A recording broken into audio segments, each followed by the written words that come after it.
America ಮತ್ತು Iran ನಡುವೆ ಸಂಧಾನಕಾರನಾಗಿದ್ದು ಇಸ್ರೇಲಿನ ಬಗ್ಗೆ ಪಾಕಿಸ್ತಾನದ ರಕ್ಷಣಾ ಸಚಿವರ ಹೇಳಿಕೆ ಭಾರಿ ಚರ್ಚೆಗೆ ಕಾರಣವಾಗಿದೆ. ಅವರು ಇಸ್ರೇಲನ್ನ ಕೆಡುಕು ಎಂದು ಹೇಳಿದ್ದಾರಲ್ಲದೆ ಕ್ಯಾನ್ಸರ್ ಪೀಡಿತ ರಾಷ್ಟ್ರ ಎಂದು ಗಂಭೀರ ಆರೋಪ ಮಾಡಿದ್ದಾರೆ.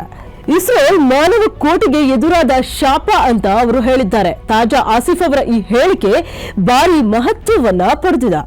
ಇಸ್ರೇಲ್ ಆರಂಭದಲ್ಲಿ ಗಾಜಾವನ್ನ ನಾಶಪಡಿಸಿತು, ಆ ಬಳಿಕ ಇರಾನಿನ ಮೇಲೆ ಏರಿ ಹೋಯಿತು. ಈಗ ಲೆಬನಾನಿನ ನಿರಪರಾಧಿಗಳನ್ನ ಅದು ಕೊಲ್ಲುತ್ತಲೇ ಇದೆ, ಅಲ್ಲಿ ರಕ್ತಪಾತ ನಡೆಸ್ತಾ ಇದೆ.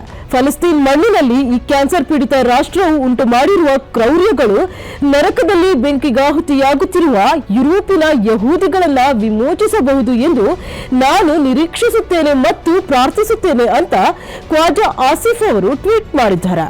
ಈ ನಡುವೆ ಖ್ವಾಜಾ ಆಸಿಫ್ ಅವರು ತಮ್ಮ ಪೋಸ್ಟ್ ಅನ್ನ ಡಿಲೀಟ್ ಮಾಡಿದ್ದಾರೆ.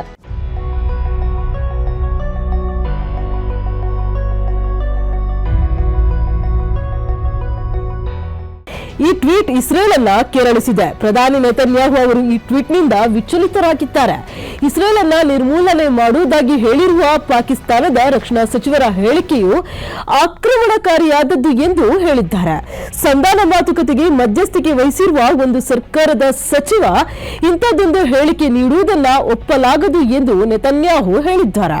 ಇನ್ನು ಯಹೂದಿ ರಾಷ್ಟ್ರವನ್ನ ಕ್ಯಾನ್ಸರ್ ಎಂದು ಹೇಳುವುದಂದ್ರೆ ಇಸ್ರೇಲ್ ಅನ್ನ ನಿರ್ಮೂಲನೆ ಮಾಡುವುದಕ್ಕೆ ಫಲಸ್ತೀನಿಗೆ ಕುಮ್ಮಕ್ಕು ನೀಡಿದಂತೆ. ಇಸ್ರೇಲ್ ಅನ್ನ ನಾಶ ಮಾಡುವುದಕ್ಕೆ ಬದ್ಧರಾಗಿರುವವರ ವಿರುದ್ಧ ಪ್ರತಿರೋಧವನ್ನ ಮುಂದುವರಿಸುತ್ತೇವೆ ಅಂತ ಇಸ್ರೇಲ್ನ ವಿದೇಶಾಂಗ ಸಚಿವ ಹೇಳಿದ್ದಾರೆ.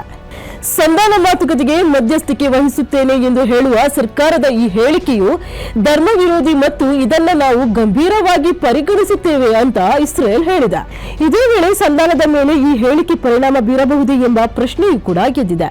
ಇನ್ನೊಂದೆಡೆ ಈ ಸಂಧಾನದ ಮೇಜಿನಿಂದ ಅಮೆರಿಕ ಈಗಾಗಲೇ ಇಸ್ರೇಲ್ ಅನ್ನ ಹೊರಹಾಕಿದೆ ಎಂಬ ಅಭಿಪ್ರಾಯವೂ ಕೂಡ ಕೇಳಿ ಬರ್ತಾ ಇದೆ.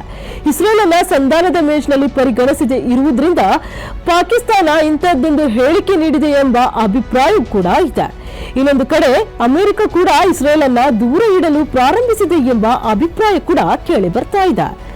ಅರಬ್ ರಾಷ್ಟ್ರಗಳು ಸೇರಿದಂತೆ ಜಗತ್ತಿನ ಯಾವ ರಾಷ್ಟ್ರಗಳು ಕೂಡ ಇಸ್ರೇಲ್ ವಿರುದ್ಧ ಇಷ್ಟೊಂದು ತೀವ್ರವಾಗಿ ವಾಗ್ದಾಳಿ ನಡೆಸಿದ್ದೇ ಇಲ್ಲ. ಇಂತಹ ಸಂದರ್ಭದಲ್ಲಿ ಪಾಕಿಸ್ತಾನವು ಸಂಧಾನ ಮಾತುಕತೆಯ ಸಮಯದಲ್ಲೇ ಇಷ್ಟೊಂದು ತೀವ್ರವಾಗಿ ದಾಳಿ ನಡೆಸಿರುವುದಕ್ಕೆ ಅಚ್ಚರಿ ವ್ಯಕ್ತವಾಗಿದೆ. ಇನ್ನೊಂದು ಕಡೆ ಪಾಕಿಸ್ತಾನದ ಮೇಲೆ ಇರಾನ್ ನಂಬಿಕೆ ಇರಿಸುವುದಕ್ಕೆ ಅದರ ಈ ಇಸ್ರೇಲ್ ವಿರೋಧಿ ನಿಲುವು ಕಾರಣವಾಗಿರಬಹುದು ಎಂಬ ಅಭಿಪ್ರಾಯ ಕೂಡ ಕೇಳಿ ಬರ್ತಾ ಇದೆ. ಈ ಕಾರ್ಯಕ್ರಮದ ಪ್ರಾಯೋಜಕರು Gadiyar group of companies, specialized in piling and shoring, engineering consultancy, firefighting, steel structures, real estate. Office, SIT Tower, Silicon Oasis, Dubai, UAE. ಸ್ನೇಹಿತರೆ, ನಿಮ್ಮ ಅದ್ಭುತ ಬೆಂಬಲದಿಂದ ಸನ್ಮಾರ್ಗ ನ್ಯೂಸ್ ಚಾನೆಲ್ ಈಗ 2 ಲಕ್ಷ ಸಬ್ಸ್ಕ್ರೈಬರ್ಗಳನ್ನು ದಾಟಿದೆ. ಇದು ನಮ್ಮ ಯಶಸ್ಸಲ್ಲ, ಇದು ನಿಮ್ಮ ಯಶಸ್ಸು. ನಮ್ಮ ಮುಂದಿನ ಗುರಿ 4 ಲಕ್ಷ. ಇದು ಕಷ್ಟವಲ್ಲ. ನೀವು ಮಾಡಬೇಕಾದದ್ದು ಸಿಂಪಲ್. ನೀವು ಸನ್ಮಾರ್ಗ ನ್ಯೂಸ್ ಚಾನೆಲ್ ವಿಡಿಯೋವನ್ನ ನಿಮ್ಮ ಸ್ನೇಹಿತರಿಗೆ, ಕುಟುಂಬದವರೊಂದಿಗೆ ಹಂಚಿಕೊಳ್ಳಿ ಮತ್ತು ಅವರಲ್ಲೂ ಸಬ್ಸ್ಕ್ರೈಬ್ ಮಾಡಲು ಹೇಳಿ. ನೀವು ಶಕ್ತಿಯನ್ನು ಕೊಡಿ, ನಾವು ನಿಖರ ಸುದ್ದಿ ಕೊಡ್ತೇವೆ. ಧನ್ಯವಾದಗಳು.